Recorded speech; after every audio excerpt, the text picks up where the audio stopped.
We have a wonderful panel with us today. Mallika Sarabhai, actor, dancer, all the way from Peter Brook's Mahabharat. She is the doyen of Kuchipudi and Bharatnatyam. Most importantly, she's also the voice of reason. She has often stirred the pot, and in spite of many threats to her personally, she continues to uphold every possible liberal value, and we celebrate both her mind and her performer. And thank you very much for being here, Mallika. Absolute honor. All of you who live in the Bay Area, I don't need to introduce George Brooks to you. Musician, composer, performer. He has collaborated with Indian musicians and musicians from across the world. It's such an amazing world that you tell George, hey, George, will you come together with 3 disparate musicians who you've never ever played with before and create magic? And George will say, yes, of course. And when is that going to be? And there he is on stage. So George Brooks, thank you very much. Cherilyn, again, for those of you in the Bay Area, Cherilyn recently brought to the Bay Area Book Festival, which has been a huge success. 50,000 people have streamed through it. And she says, most importantly, that she hasn't mortgaged her house, sold her husband, or mortgaged the car, and actually may have broken What's that? even. I said, you've broken even. We broke even. Haven't mortgaged your house in this. So congratulations for that. Vikram Chandra, celebrated author. His first book, Red Earth, Pouring Rain, as many of you may have read, was a huge bestseller. He's also written a screenplay. He was one of 4 people who wrote Mission Kashmir, which his brother-in-law, that's right. Vidhu Vinod Chopra produced and directed. Sacred Games, which was his last book, literally had bidding wars for its title, and that's now been optioned by Fox, and hopefully will be seen as a movie. He's also professor at UC Berkeley. Author, intellect at large, great liberal voice. Thank you very much for being here. We're not entirely sure what we're doing at an IIT gathering. You know, a lot of the times people tell us, hey, you guys are the arts. And, you know, as I have long hair, that's very easy to be.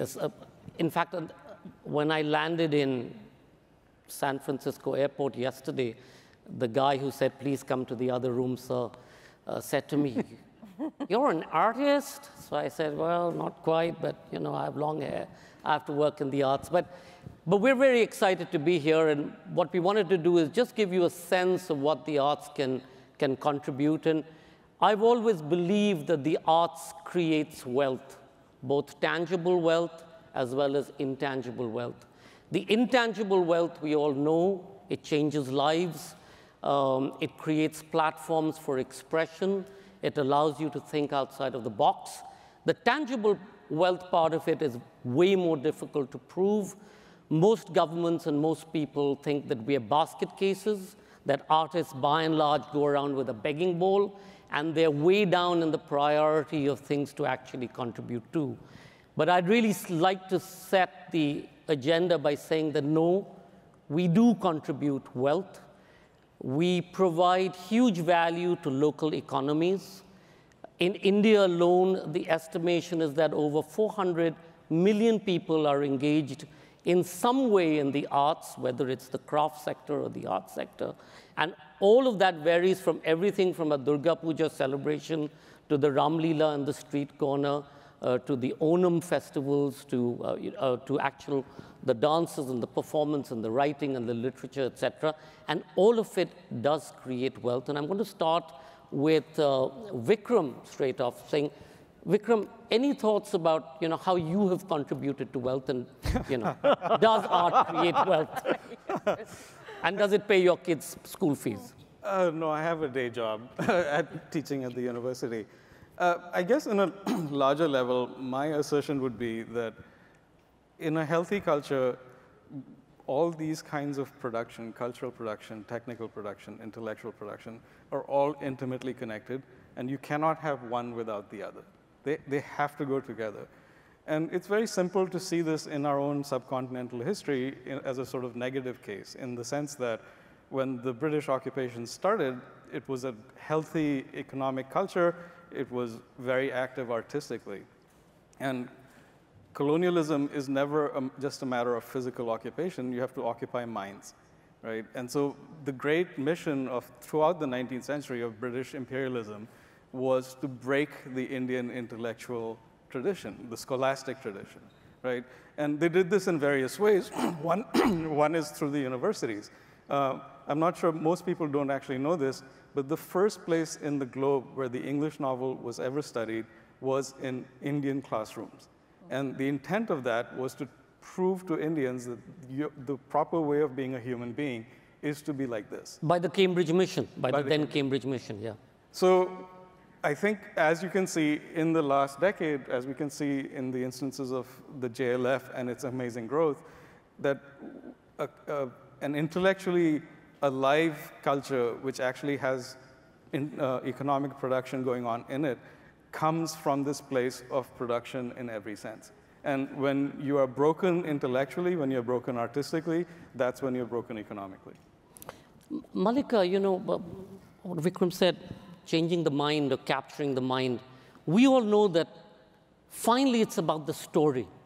It's that story that captivates you, that captures your mind and your soul and sort of transports you to another culture, another philosophy, another history. What's the story done for you? I mean, all the way from the Mahabharata to about many of your performances. I'll just give you an example of something that happened 3 minutes ago. In 1990, coming out of working with the Mahabharata and seeing the effect that my interpretation of Draupadi seemed to resonate with women across the world, I decided that I couldn't be an activist and a performer, but this was the best form of activism. And I created a piece called Sita's Daughters. And a gentleman came back to me literally 3 minutes ago, and he held my hand and he said, 10 years ago, I saw your interpretation of the Ramayana. It changed my life. And because of that, my daughter today is a defender for the poorest of the poor in the Bronx. Wow. That's the story. I think for me, and I'm sure for many artists, if one can actually cut through the walls of cynicism, of life being about creating wealth, rubbish. Life cannot be about creating wealth. Life has to be about something much bigger and more beautiful and more worthwhile. Wealth can only be a tool. And therefore, your question about what wealth does the arts create, I think it's the wrong question. We have to go beyond wealth. And if the story can reach the heart, then I think that's what it's about. I think all of us get stuck in thinking that entrepreneurship is the end. No, entrepreneurship has to be a means to a more fulfilled life. For God's sakes, let's not forget that. That's the story. George, fulfill life, and therein, of course, lies many stories, and I suspect many people in this room, each of them has a story waiting to be told, and some will tell them through the book, some will tell them through stories to their children, and some tell them through music. Will you tell us how stories have changed your world and helped you with your music? And in a sense, broadened your horizons in so many different ways? Well, I think a little bit like Mallika says, for me, it's been following my own story, or actually watching my own story unfold. I've been the road that I've taken is not one that I anticipated at all, nor would have ever expected. Growing up in New York, being involved in the arts as a young person, you know, in those days, music was available in schools. I picked up an instrument because that was just part of education, which is so essential and so absent, especially in our state here in California. The funding for arts in schools is very minimal. So I picked up an instrument. I started playing. I was attracted to it. I found I liked performing. I was comfortable on stage.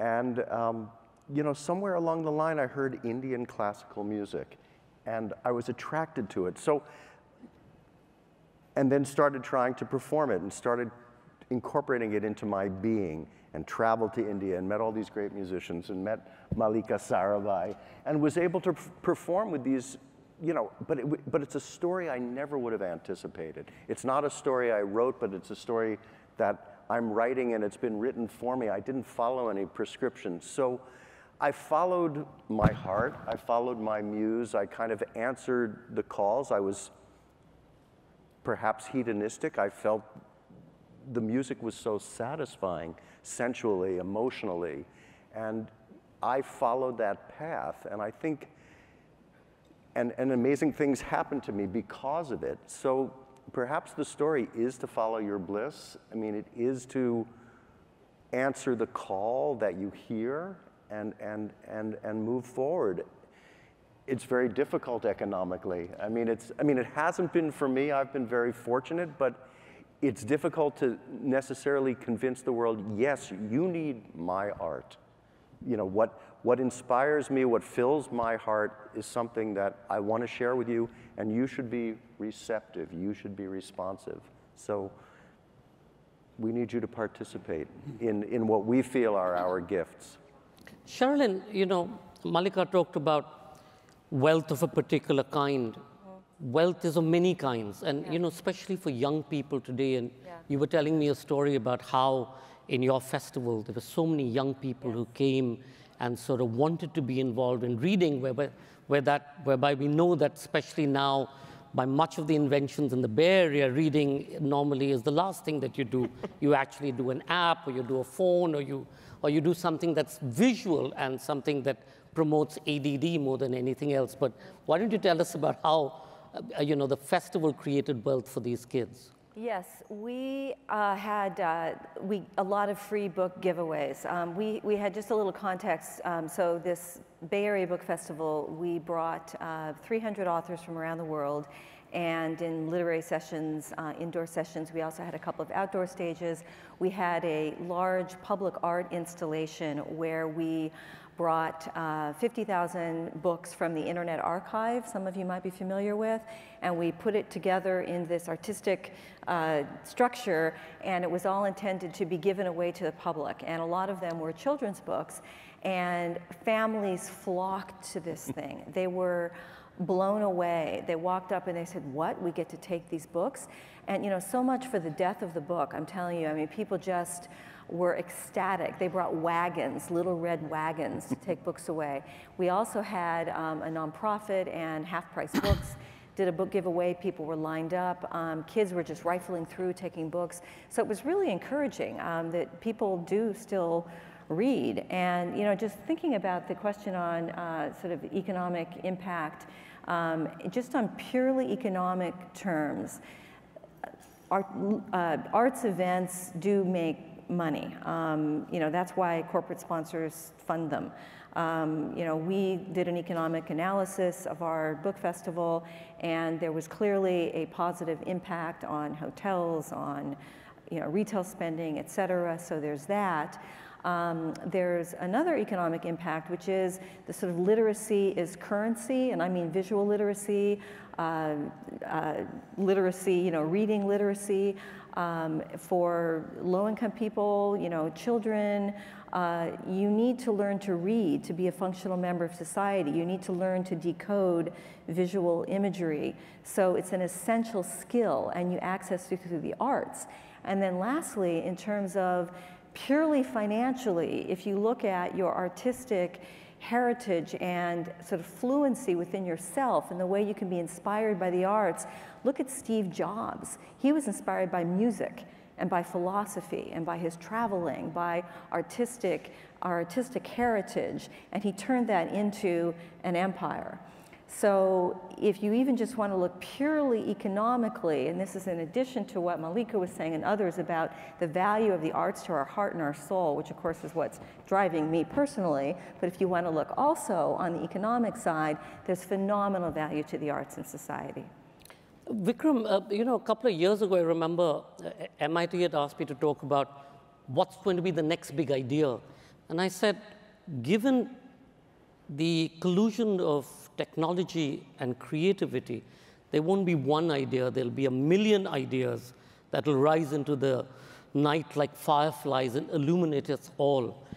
Your recent work, which has somehow delved on technology as well, how do you see that? Do you see technology empowering artists? Do you see it as the great enabler?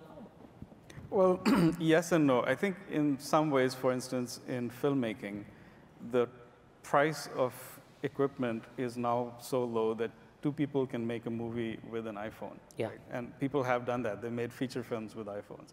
So the sort of barrier to entry in terms of being able to express yourself is much lower in some terms. I would say that the early hope, I remember a time in the 80s and 90s where people, especially when the internet started to expand, people said, now artists can publish themselves, now we'll all get direct payments from the audience, we'll all be happy and we'll be living at home. That has failed miserably, right? Because nobody's figured out a way of actually getting paid. And what I've seen in the film industry and in the publishing industry is that, in fact, the great multinational corporations have gotten bigger, they've gotten stronger.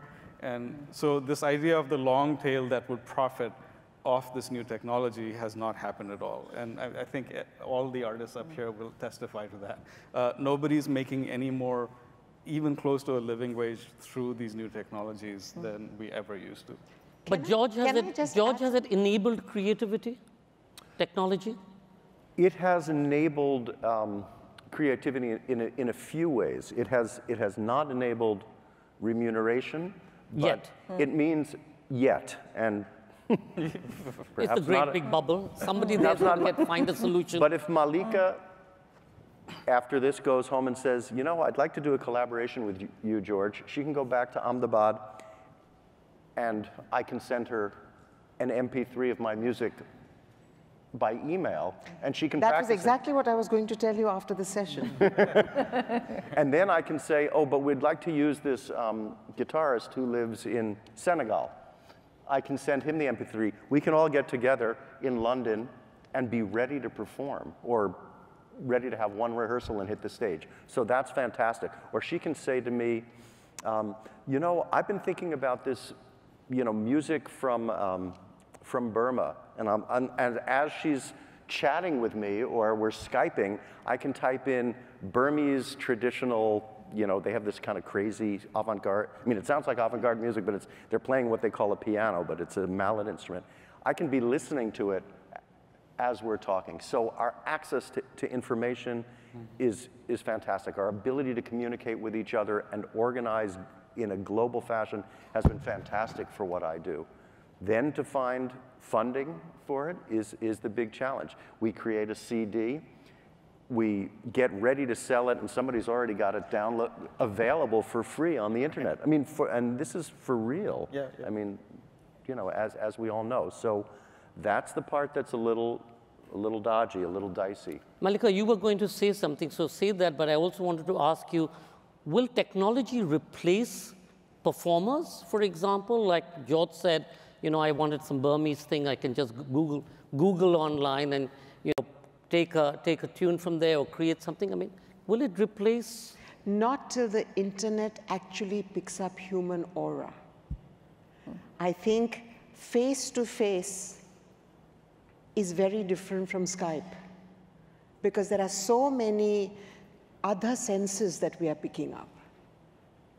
And I think that's what I was going to say is that in two ways, technology has hugely enabled the arts. One is the opening up of museums on the internet is an extraordinary, you know, just that you have in your hands a masterpiece that you can actually touch and fiddle with, which you can never do in real life.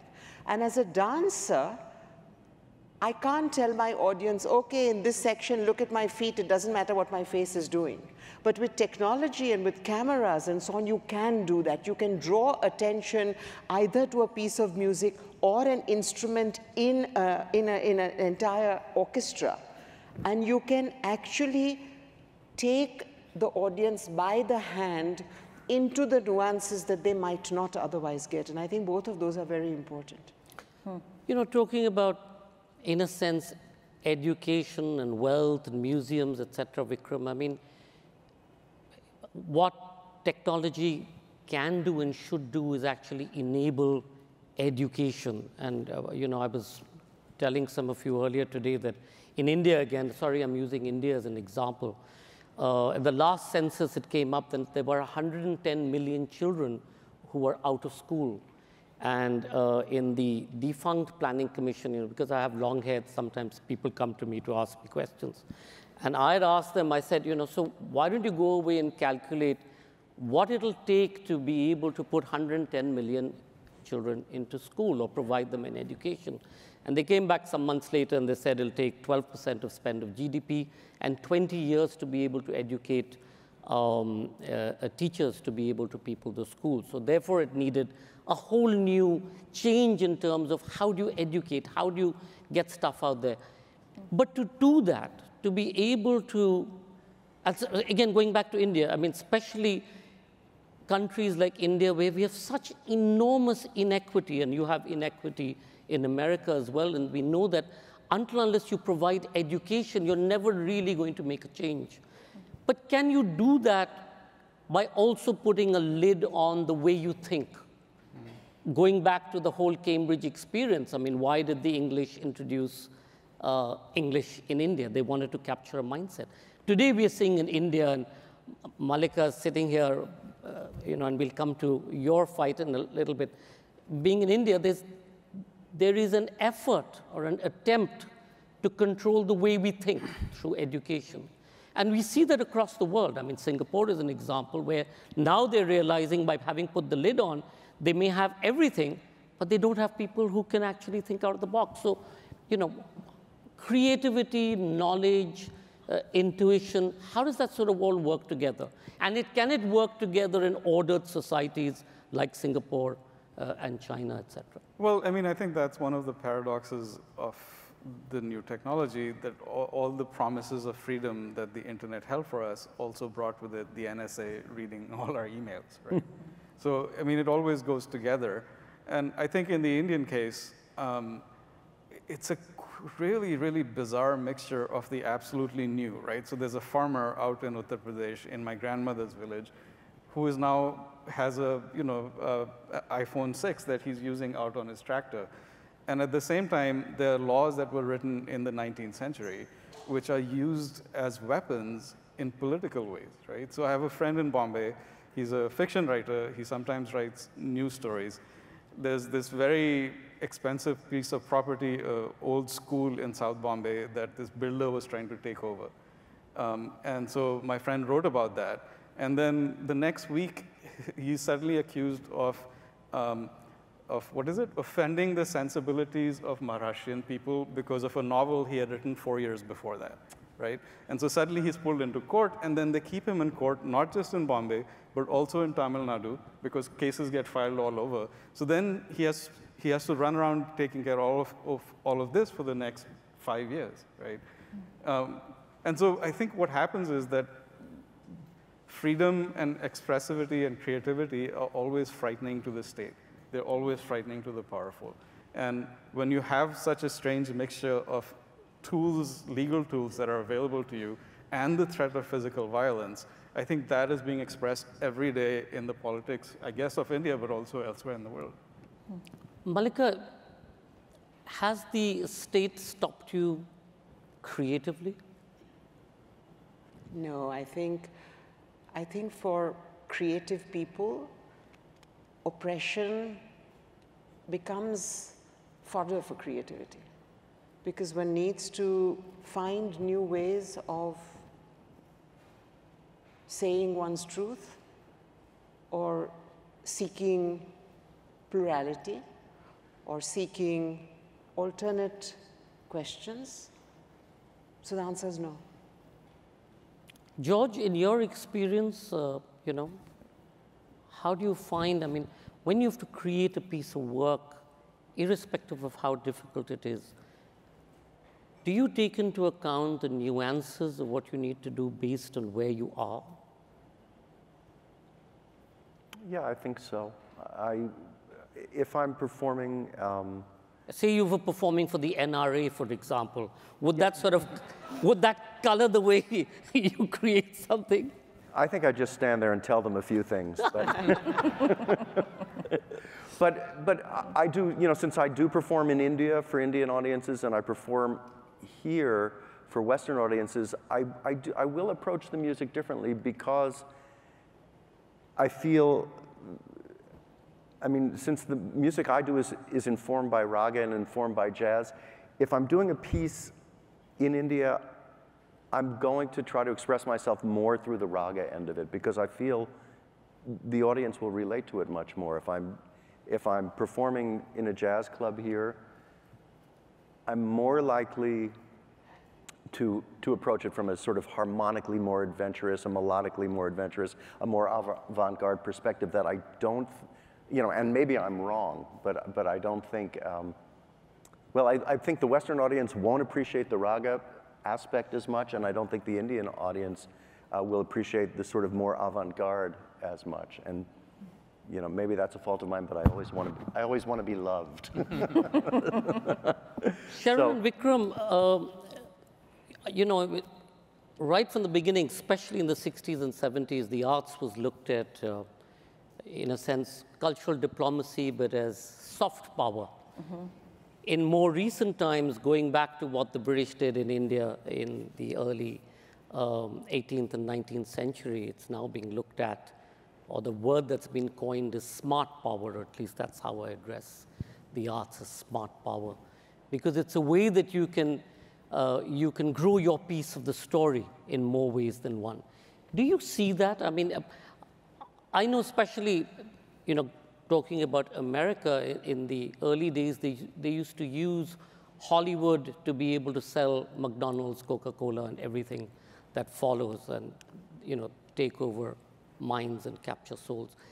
Now it's changed. Now it's far more politics, nuclear, environment, etc.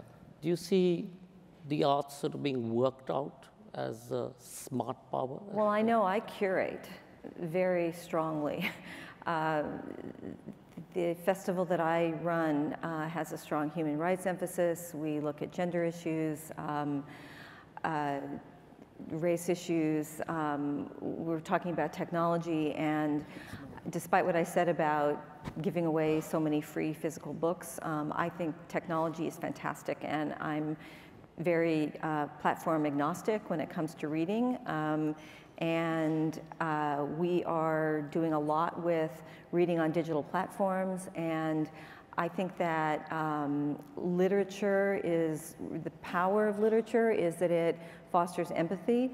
And you know, when you're stepping inside a book, you're experiencing life from another person's perspective. You're safely entering into another world. You can sort of test out letting go of yourself in a really safe space. And that's phenomenally powerful. That's serious soft power, is daring to be able to do that. And it's kind of, again, it's like it's safe. You're doing it sort of on your own and nobody's really watching you. Some people even put, well, technology really lets you do that, right? Nobody knows what you're reading behind your little tablet. Or people, you know, put paper covers on their books, right? So you can't see what you're reading. But you're finding new ways of being and exploring new realities, whether that's race, class, new ideas through books. And you could analogize that to other forms of art. So I think it's can change the world. It's just phenomenally powerful because it gets at the mechanisms of your being, of your soul, of your thinking, of your conceptualizing of yourself and of reality. It's like it changes the software inside yourself. So that's what I would argue. Vikram, do you want to add anything to that? Speaking of software, yeah. Do I want to what? Sorry? I said, did you want to add? Yeah, no, I think that all of that is really true. And like I was saying early on, that any political mission, any military mission always has a narrative mission that goes along with it, right? There's got to be a story that you're selling, right? In order to not only have the other people believe what you're doing, but to have your own people do what needs to be done, right? So you always have to create the other. You always have to create that. And so I think if you're an artist, or an artist of a certain type, you're interested in disrupting these narratives, right? And I think that's one of the ways in which, in some ways, technology has even the playing field, even in small ways, for instance, with race in this country, it suddenly seems to have exploded. It's not that those things are happening more now. It's just that the fact that everyone has a built-in movie camera in their hands enables us to record that and then put it on YouTube so that people get angry about it, right? So I think there's always this sort of, politics and art are never here and there. I don't think technology and art are separate either. They all go together. They're knitted into each other. Sure. I'm going to do this rapid fire question series. So each of you sort of keep your answers really snappy and short, and whoever wants to take them can. So the first question is, let me put my glasses on my hands and not. Why can't you all invent stuff that's sort of... It's like the selfie stick. It's horrible. It's horrible. How can technology help in communicating an art to a layman? You were talking about museums a little while ago. Do you want to answer that? Yeah, there's lots of art that can't be reached by the lay person. I refuse to use the word layman. Thank you. And technology can enable the arts to get into everybody's hands. And I think that's a huge jump forward, because it makes it much more accessible. You don't need money to buy tickets. You don't need to go to another city to go to a museum. It's there. Yeah. In fact, most museums today have some kind of an app or a walkthrough, and the kind of information and knowledge that you get by going to see, especially in the history space, by doing the tours online is incredible, really, truly incredible. So yeah. Can I just add briefly to that something that is very dear to my heart in terms of technology and knowledge? I don't know if many people know this, but the corpus of pre-modern Indian manuscripts is the largest in the world, right? And to give you some idea of the scale of it, probably the largest repository of pre-modern manuscripts in Europe is the Bibliothèque Nationale in Paris. They have 40,000 manuscripts from pre-modern times. In Jaipur, near the Lake Palace, there is a private collection. One collection, one family owns it. They have 250,000 manuscripts in that one small building. Wow. The Jain Library in Koba has 100,000. There's other libraries that have 250,000. So if you calculate all of this together, there probably are a few 100,000 manuscripts in Europe belonging to pre-modern times. Anybody care to guess how many there are in India? At the very, very low end, at least 7 million, right? There was a guy called David Pingree, who's a famous scholar who spent his entire life working on these manuscripts. His estimation was at least 30 million. Yeah. If you take all the Baikhatas also as records, right. into. So most of these, they're in every language. And I'm not talking about 30 million fragments. I'm talking about 30 million complete books, right? They're mostly on palm leaf. So palm leaf, if it's preserved properly, can last up to 1,000 years, but it does deteriorate.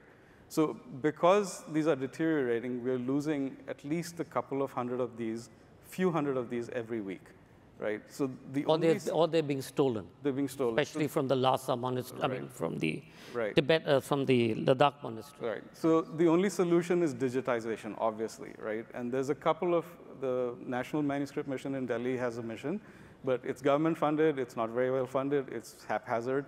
So they are not equal to the task. And there's a couple of small private initiatives. There's a techie guy from Singapore who's a great Shiv Bhakt. So he goes off to all the temples and with a Epson scanner, and he's sitting down and putting these on Dropbox.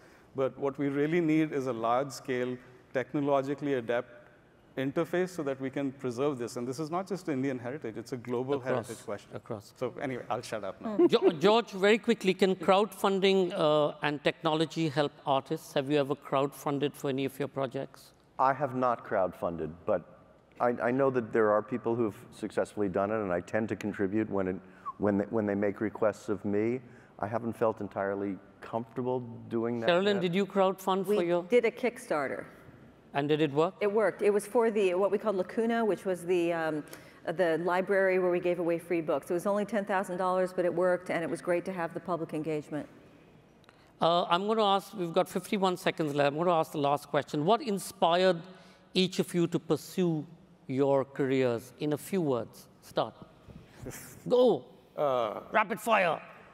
I didn't know how to do anything else, I guess. Cherilyn? I had always raised money for other people's projects and wanted to do something that just made my heart sing, and I always loved books and wanted to bring people together around books, which is normally a private thing, and I wanted to celebrate them together. George? Couldn't pass calculus. Say that again. Mallika? The fact that I met the gentleman I did 50 minutes ago, and that I can, through my art, change lives, make a difference.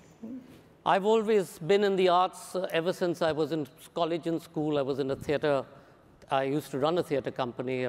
I used to be an actor. Nobody cast me after that. But I've always lived by it, and I've always felt that it's important to show that it can be a profession. It can be something for people to be able to pursue.